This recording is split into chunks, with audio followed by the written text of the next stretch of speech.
ఆకాశవాణి ప్రాంతీయ వార్తలు చదువుతున్నది కనపర్తి రాణి. ముఖ్యాంశాలు. భారత్ ఖతార్ దేశాలు ద్వైపాక్షిక సంబంధాలను మరింత బలోపేతం చేసేలా పలు అవగాహన ఒప్పందాలను కుదుర్చుకున్నాయి. ఆంధ్రప్రదేశ్లో ఆక్వా సాగుకు తగిన సౌకర్యాలు కల్పించి ప్రోత్సహిస్తామని ముఖ్యమంత్రి నారా చంద్రబాబు నాయుడు తెలిపారు.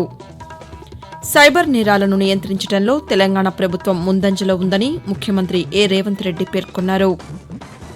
కేంద్ర బడ్జెట్పై తిరుపతిలో నిర్వహించే సమావేశంలో కేంద్ర గ్రామీణాభివృద్ది శాఖ సహాయ మంత్రి డాక్టర్ పెమ్మసాని చంద్రశేఖర్ ఈరోజు పాల్గొంటారు. ఐసీసీ ఛాంపియన్స్ ట్రోఫీ 2025 ఈ రోజు నుంచి ప్రారంభం కానుంది. వార్తల వివరాలు. భారత్ ఖతార్ దేశాలు ద్వైపాక్షిక సంబంధాలను మరింత బలోపేతం చేసేలా అవగాహన ఒప్పందాలను కుదుర్చుకున్నాయని విదేశీ వ్యవహారాల శాఖ కార్యదర్శి అరుణ్ కుమార్ చటర్జీ వెల్లడించారు.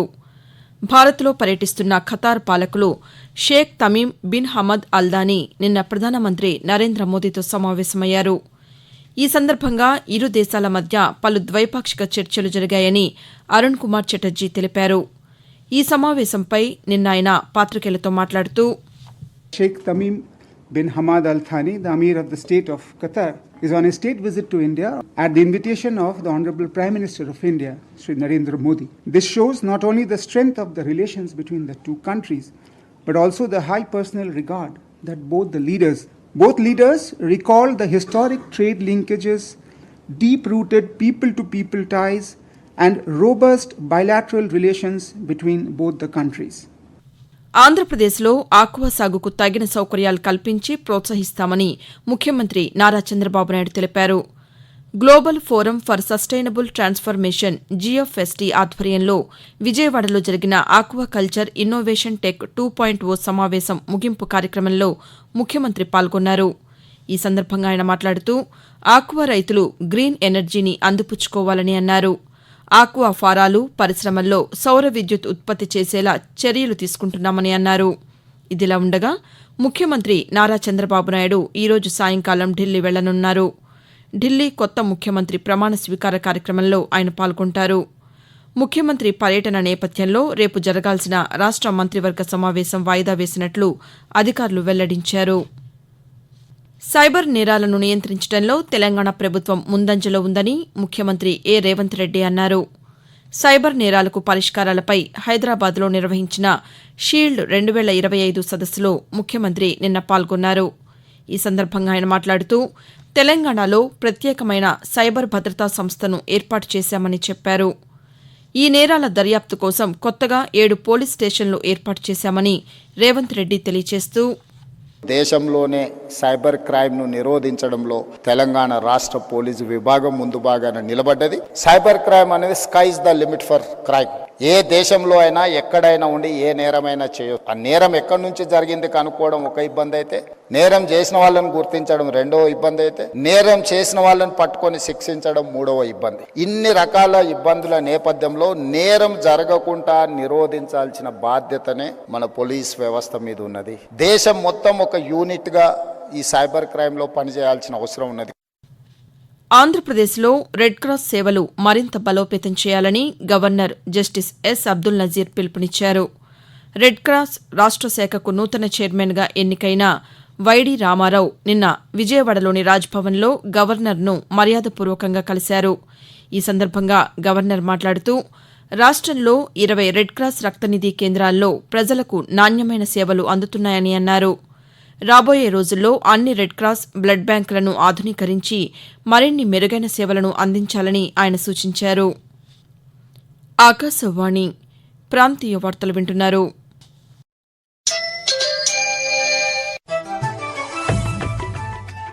నిరంతర వార్తా విశేషాల కోసం news on air YouTube channel ను, newsonair.gov.in వెబ్సైట్ ను, ట్విట్టర్ లో ఆల్ ఇండియా రేడియో న్యూస్ ను వీక్షించండి.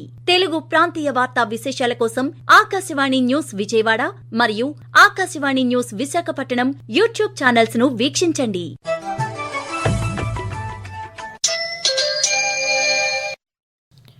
భారతీయ జనతా పార్టీకి చెందిన ఆంధ్రప్రదేశ్ విభాగం కేంద్ర బడ్జెట్పై ఈ నెల 22వ తేదీ వరకు రాష్టంలోని పలు ప్రాంతాల్లో సమావేశాలు నిర్వహిస్తోంది. కేంద్ర ప్రభుత్వం ఈ వార్షిక బడ్జెట్లో ప్రజల ప్రయోజనార్థం తీసుకువచ్చిన కొత్త పథకాలు, పలు కీలక అంశాలపై ప్రజలకు తెలియచేసేందుకు కేంద్ర మంత్రులు పలు ప్రాంతాల్లో పర్యటించి ప్రసంగిస్తున్నారు. ఇందులో భాగంగా ఈరోజు తిరుపతిలో జరిగే సమావేశంలో కేంద్ర గ్రామీణాభివృద్ది శాఖ సహాయ మంత్రి డాక్టర్ పెమ్మసాని చంద్రశేఖర్ పాల్గొంటారు. గులియన్ బారీ సిండ్రోమ్ జీబీఎస్పై ఆందోళన చెందవలసిన అవసరం లేదని ఆంధ్రప్రదేశ్ వైద్య ఆరోగ్య శాఖ మంత్రి సత్యకుమార్ యాదవ్ తెలిపారు. ప్రకాశం జిల్లా మద్దిపాడు మండలం ఏడుగుండ్లపాడులో నిర్వహించిన క్యాన్సర్పై అవగాహన కార్యక్రమంలో నిన్న ఆయన పాల్గొన్నారు. ఈ సందర్భంగా మంత్రి మాట్లాడుతూ జీబీఎస్ బాధితులకు అవసరమైన ఇమ్యూనో ఇంజెక్షన్లు అందుబాటులో ఉన్నాయని తెలిపారు. గులేరియా బేర్ సిండ్రోమ్ ఆందోళన చెందాల్సిన అవసరం లేదు. ఇది కొత్తగా పుట్టిన వ్యాధి కాదు, కొన్ని దశాబ్దాలుగా ఉన్న వ్యాధి. ప్రపంచవ్యాప్తంగా 1,00,000 మంది జనాభాకి ఒకరికి లేదా ఇద్దరికి వచ్చే అవకాశం ఉంది. 85% ఈ బారిన పడేవారు ఆటోమేటిక్గానే తగ్గిపోతారు, కానీ 15% మందికి ఈ ఇమ్యూనోగ్లోబులిన్ ఇంజెక్షన్ ఇవ్వాల్సిన అవసరం ఉంటుంది. అన్ని ఆసుపత్రుల్లో కూడా ఇమ్యూనోగ్లోబులిన్ ఇంజెక్షన్ అందుబాటులో పెడుతున్నాం. కాళ్ళల్లో తిమ్మిర్లు ఉన్నప్పటికీ లేదా ముద్దుబారుతున్న లక్షణాలు కనిపిస్తున్నప్పుడు వెంటనే ఆసుపత్రికి వెళ్లాల్సి ఉంది. ప్రాథమిక దశలోనే గుర్తిస్తే వ్యాధి తగ్గిపోతుంది. మొఘల్ పాలనను వ్యతిరేకించి సుస్థిర పాలనను అందించి గూఢాచారి వ్యవస్థలో దిట్టగా పేరొందిన ఛత్రపతి శివాజీ జయంతి ఈరోజు. శివాజీ అసలు పేరు శివాజీ రాజా భోంస్లే. మరాఠా సామ్రాజ్యాన్ని నెలకొల్పిన మహావీరుడు, జాతీయ భావాన్ని ప్రజల్లో పాదుకొల్పిన ఛత్రపతి శివాజీ 1630వ సంవత్సరం ఫిబ్రవరి 19వ తేదీన వైశాఖ మాసంలో పూణేలోని జున్నార్ పట్టణం సమీపంలో శివనేరి కోటలో షహాజీ జిజాబాయి దంపతులకు జన్మించారు. యుద్ద నైపుణ్యంలో పేరుగాంచిన శివాజీ పేరు వినగానే సింహగఢ్ యుద్దం, ప్రతాప్గఢ్ యుద్దాలు గుర్తొస్తాయి.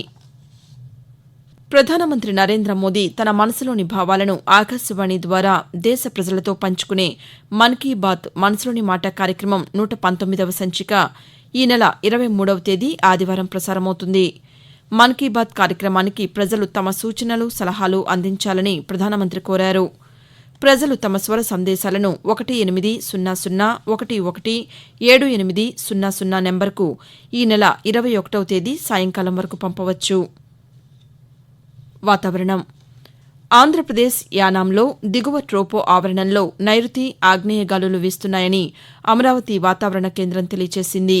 దీని ప్రభావంతో ఆంధ్రప్రదేశ్లో పొడి వాతావరణం కొనసాగుతుందని, ఉష్ణోగ్రతలు సాధారణం కంటే ఎక్కువగా నమోదయ్యే అవకాశం ఉందని వాతావరణ శాఖ అధికారి ఎల్ నారాయణ పేర్కొంటూ, దిగువ ట్రోపో ఆవరణంలో ఆంధ్రప్రదేశ్ మరియు యానాంలో నైరుతి మరియు ఆగ్నేయ దిశగా గాలులు వీస్తున్నాయి.